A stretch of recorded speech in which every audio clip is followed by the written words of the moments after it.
Bonjour ou bonsoir. Je rends grâce à Dieu pour la vie qu'il nous donne et l'opportunité de partager sa parole. Je vous remercie, vous tous qui avez suivi, liké et partagé mes précédentes vidéos où il était question d'être un buisson qui brûle mais qui ne se consume pas. Être un buisson qui brûle mais qui ne se consume pas signifie être un enfant de Dieu qui reste ferme et inébranlable dans la foi malgré les persécutions, les tribulations, la fournaise ardente des difficultés qu'il traverse et qui ne l'ébranle pas et qui ne le décourage pas, qui ne l'amène pas à abandonner la tâche ni à céder, à laisser son engagement devant Dieu. À ce moment, tu deviens un puissant instrument de Dieu. Pourquoi? Parce que tu restes ferme et inébranlable dans la foi et tu continues à servir ton Dieu avec fidélité et persévérance. Voilà ce que signifie être un buisson qui brûle mais qui ne se consume pas. Je sais qu'après avoir écouté cette vidéo, plusieurs ont été intéressés et il y en a qui se posent des questions mais concrètement, que dois-je donc faire pour être un buisson qui brûle mais qui ne se consume pas? C'est la préoccupation d'aujourd'hui. Que dois-je faire pour devenir un buisson qui brûle mais qui ne se consume pas? Prendre une décision est très bien parce que cela nous engage, mais seulement la décision elle seule ne suffit pas. La théorie sans pratique est inutile. Jésus dit dans Jean chapitre 13 verset 17 que si vous savez ces choses, vous êtes heureux pourvu que vous les pratiquiez. C'est pour cela que Satan ne craint pas les bonnes intentions. Le diable ne tremble que lorsque tu poses des actes concrets. C'est pour ça qu'aujourd'hui nous allons voir que dois-je faire pour devenir un buisson qui brûle et qui ne se consume pas. À la lumière de la parole de Dieu, dans le livre d'Éphésiens, chapitre 6, du verset 10 au verset 20, nous voyons que pour être un buisson qui brûle, mais qui ne se consume pas, tu dois te revêtir de toutes les armes spirituelles du chrétien. Les armes spirituelles du chrétien, ce sont la vérité pour ceinture, la cuirasse de la justice, le zèle de l'évangile, le bouclier de la foi, le casque du salut, l'épée de l'esprit qui est la parole de Dieu et enfin la prière. Aujourd'hui, nous allons aborder uniquement l'épée de l'esprit qui est la parole de Dieu. Pour être un buisson qui brûle mais qui ne se consume pas, tu dois sonder les Écritures.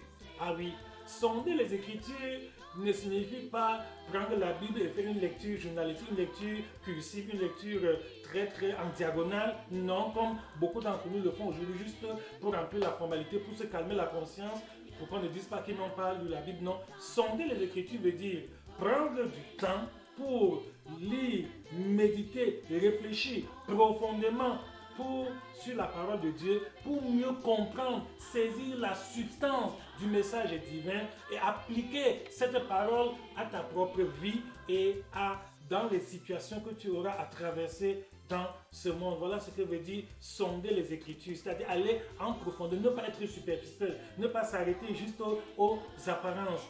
Un enfant de Dieu, comme cela nous a été recommandé par l'Éternel lui-même dans le livre de Josué, chapitre 1, verset 8, il dit que ce livre de la loi ne s'éloigne point de ta bouche. Médite-le jour et nuit pour agir fidèlement selon tout ce qui est écrit.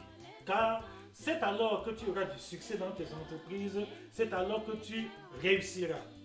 Très souvent, tu chancelles devant les difficultés, tu trembles devant la fournaise ardente des problèmes qui viennent agiter la barque de ta vie, tout simplement parce que tu n'es pas versé dans les Saintes Écritures comme Esdras ou comme Apollos. En réalité, il n'y a rien de nouveau sur la terre. Tout comme le dit Ecclésiaste 1:9. Tout ce qui nous arrive aujourd'hui, il y a d'autres enfants de Dieu qui sont passés par les mêmes obstacles, qui ont traversé les mêmes difficultés pour servir le Seigneur. Par conséquent, si nous nous référons à leur exemple, si nous imitons ces héros de la foi, la consolation et la patience que donnent les Écritures nous aideront à tenir ferme et à ne pas nous laisser consumer par quelque difficulté que ce soit. C'est pour ça que je t'exhorte à prendre du temps pour sonder les Écritures, que tu puisses t'appliquer, que ce soit un exercice quotidien, quelque chose vraiment de programmé pour lequel tu mets un temps spécial. Parce que ce n'est pas bon de lire la Bible juste occasionnellement, par hasard, lorsqu'on n'a rien à faire ou bien lorsqu'on attend que le sommeil nous prenne. Non, c'est bien d'avoir un temps précis pour ta méditation quotidienne où tu es concentré, tu sais que j'ai rendez-vous avec Dieu à cette heure-là, je vais aller me ressourcer dans la parole, je vais lire, méditer l'écriture pour comprendre la dictée de Dieu parce que tu considères la Bible comme étant une lettre personnelle que Dieu t'a écrite et tu voudrais bien saisir la signification du message divin. C'est ça ce que veut dire sonder les Écritures. Prenons l'exemple du Seigneur Jésus-Christ lui-même, qui est notre modèle parfait.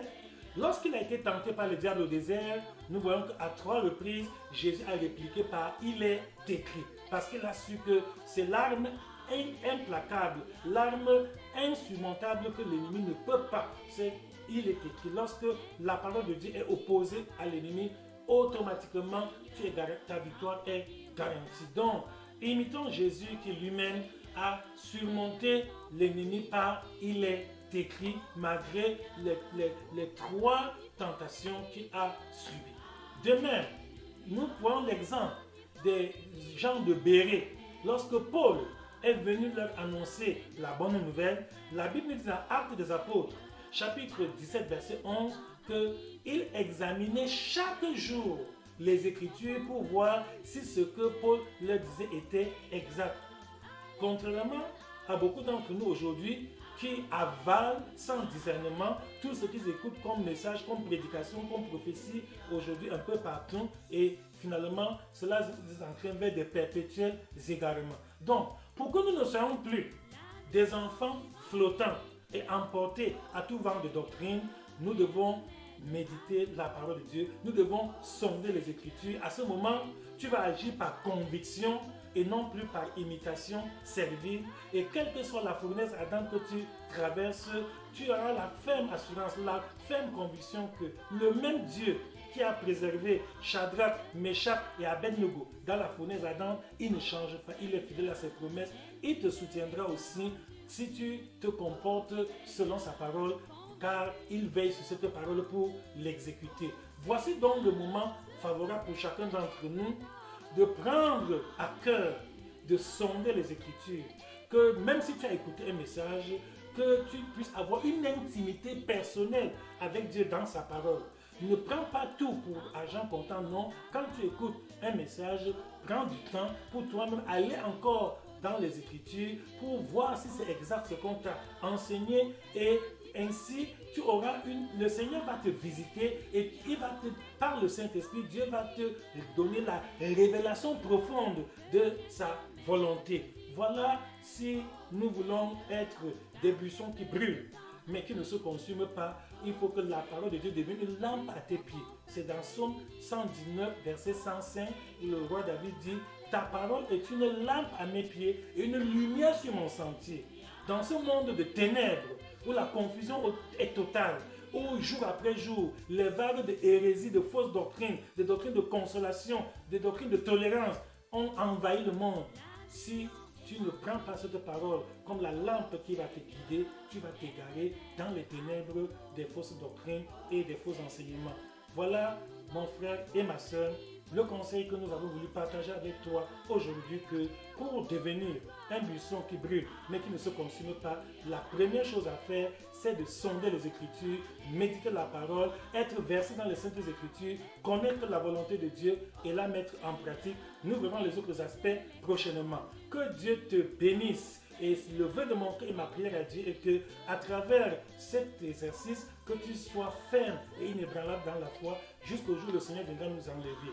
Que Dieu te bénisse par cette parole puissante et que l'Éternel soit ton bouclier. Au nom puissant de Jésus-Christ. Amen. Amen.